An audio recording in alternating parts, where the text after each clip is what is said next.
दिल्ली में राहुल गांधी और अखिलेश यादव की अहम मुलाकात हुई, जहां यूपी विधानसभा चुनाव 2027 सीट शेयरिंग और विपक्षी गठबंधन की रणनीति को लेकर विस्तृत चर्चा की गई। दिल्ली में हुई इंडिया गठबंधन की अहम बैठक में विपक्षी दलों ने आगामी राजनीतिक रणनीति पर चर्चा की, जबकि डीएमके की अनुपस्थिति राजनीतिक गलियारों में चर्चा का विषय बनी रही। तृणमूल कांग्रेस में कथित असंतोष और टूट की चर्चाओं ने राजनीतिक माहौल गर्म कर दिया है, जिससे लोकसभा में एनडीए की स्थिति और मजबूत होने की अटकलें लगाई जा रही हैं। लोकप्रिय शिक्षक खान सर को पटना कोर्ट में बड़ी राहत मिली है, जहां अदालत ने मामले की सुनवाई के दौरान उनकी गिरफ्तारी पर फिलहाल रोक लगाने का आदेश दिया है। विशाखापट्टनम स्टील प्लांट में हुए विस्फोट और पिघले स्टील की चपेट में आने से कई मजदूरों की मौत हो गई, जबकि कई अन्य गंभीर रूप से घायल बताए जा रहे हैं। इंदौर के एक अस्पताल का वीडियो वायरल हुआ है, जिसमें माता पिता अपने बीमार बच्चे को स्ट्रेचर पर करीब 1 किलोमीटर तक ले जाते दिखाई दे रहे हैं।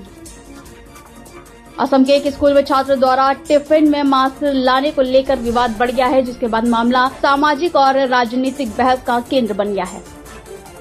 प्रवर्तन निदेशालय ने मनी लॉन्ड्रिंग जांच के तहत केरल के पूर्व मुख्यमंत्री की बेटी को पूछताछ के लिए समन जारी कर बड़ा कदम उठाया है।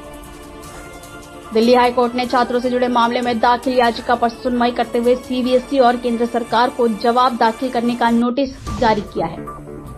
नीट यूजी रीटेस्ट को सुरक्षित और पारदर्शी बनाने के लिए भारतीय वायुसेना को 18 परीक्षा केंद्रों तक प्रश्न पत्र पहुंचाने की जिम्मेदारी सौंपी गई है।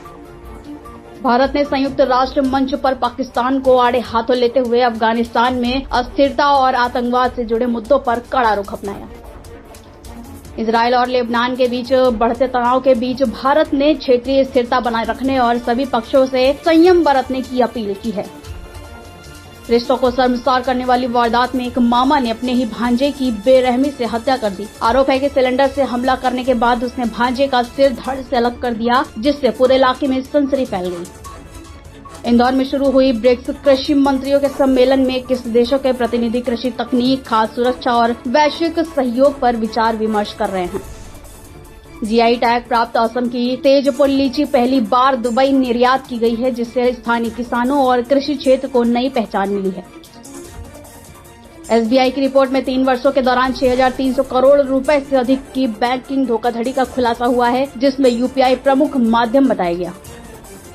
उत्तर भारत भीषण गर्मी और हीट वेव की चपेट में है, जबकि दक्षिण भारत और पूर्वोत्तर राज्यों में भारी बारिश को लेकर चेतावनी जारी की गई है। केंद्र और पश्चिम बंगाल सरकार के बीच सहमति बनने के बाद आयुष्मान भारत योजना को राज्य में लागू करने की दिशा में महत्वपूर्ण प्रगति हुई है। दिल्ली पुलिस ने 54 लाख रुपए की लूट के मामले का खुलासा करते हुए 500 से अधिक सीसीटीवी फुटेज खंगालकर आरोपियों को गिरफ्तार कर लिया है। सहारनपुर में संपत्ति विवाद के चलते बेटे द्वारा बुजुर्ग पिता की पिटाई का वीडियो सोशल मीडिया पर वायरल हो गया, जिसके बाद पुलिस ने कार्रवाई शुरू कर दी।